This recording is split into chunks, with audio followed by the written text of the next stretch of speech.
और रिश्ते की ये कहानी सवाल छोड़ जाती है। क्या शक और अहंकार संवाद पर भारी पड़ सकते हैं? क्या हमारी मानसिक स्थिति इतनी कमजोर हो चुकी है कि रिश्ते बोझ बन जाएं? बेंगलुरु का नवविवाहित जोड़ा सूरज शिवन्ना और गढ़वी 2 महीने पहले ही शादी के बंधन में बंधे थे। सब कुछ खूबसूरत लग रहा था, नए रिश्ते, नई जिंदगी। लेकिन किसे पता था ये शुरुआत एक दर्दनाक अंत की ओर बढ़ रही है। हनीमून ट्रिप पर ही उनके रिश्ते में दरार आ गई। वजह बनी एक पुराना दोस्त, जिसे लेकर गढ़वी और सूरज के बीच बहस हुई। शक और नाराजगी ने हनीमून के जश्न को जहर में बदल दिया। पुलिस के मुताबिक सूरज बेंगलुरु का रहने वाला था। वह एक ऑनलाइन डिलीवरी सर्विस के फ्रेंचाइजी का मालिक था। गढ़वी MBA ग्रेजुएट थी। दोनों की 29 अक्टूबर को बेंगलुरु में धूमधाम से शादी हुई थी। शादी के बाद दोनों कुछ दिन बाद बेंगलुरु में साथ रहे थे। फिर दोनों 10 दिन के हनीमून पर श्रीलंका चले गए। श्रीलंका में सूरज को गढ़वी के शादी से पहले के एक रिलेशनशिप की जानकारी लगी, जिसको लेकर कपल के बीच विवाद शुरू हुआ।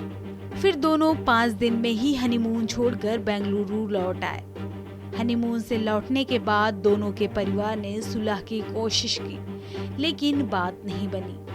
महिला के परिवार का आरोप है कि गढ़वी को ससुराल में लगातार ताने और अपमान सहना पड़ रहा था। परिवार के सम्मान के चलते वह तलाक के लिए भी तैयार नहीं थी। गढ़वी के माता पिता उसे 25 दिसंबर को अपने साथ घर ले गए। कुछ घंटों बाद गढ़वी ने वहीं फांसी लगा ली।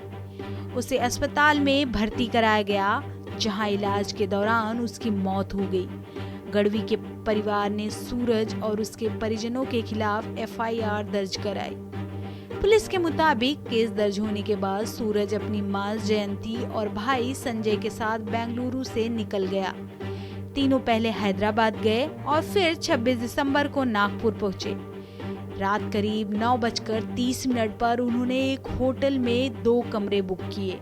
संजय शिवन्ना रहने वाले कर्नाटक के थे। उन्होंने आकर कहा कि मैं, मेरा भाई सूरज और माँ शिवानी उम्र 60 ऐसे रॉयल विला यहाँ रहने आए थे। तो भाई ने कमरे में खुदकुशी कर ली है और माँ ने भी प्रयास किया था खुदकुशी का, लेकिन वो मेरे सामने ही होने के कारण मैंने उसको बचा लिया है। तो थोड़ी जानकारी ऐसी मिली कि इनके खिलाफ भाई की शादी 1.5 महीने पहले ही हुई थी और 2 दिन पहले उसकी बीवी ने सुसाइड कर लिया था।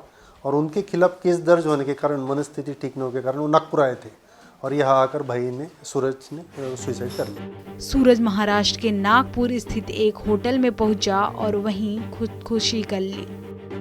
उसकी 60 साल की मां जयंती ने भी आत्महत्या की कोशिश की थी, लेकिन वह बच गई। पुलिस के अनुसार दोनों की मौत संदिग्ध परिस्थितियों में हुई। मामले की जांच की जा रही है। सूरज ने सुसाइड नोट छोड़ा है, जिसमें उसने लिखा कि वह टूट चुका है और किसी से कोई शिकायत नहीं है। हनीमून के दौरान प्रीमैरिटल दोस्ती को लेकर हुए विवाद ने बेंगलुरु के नव दंपत्ति की जिंदगी उजाड़ दी। पहले गढ़वी ने आत्महत्या की, फिर पति सूरज शिवन्ना ने नागपुर में फांसी लगा ली।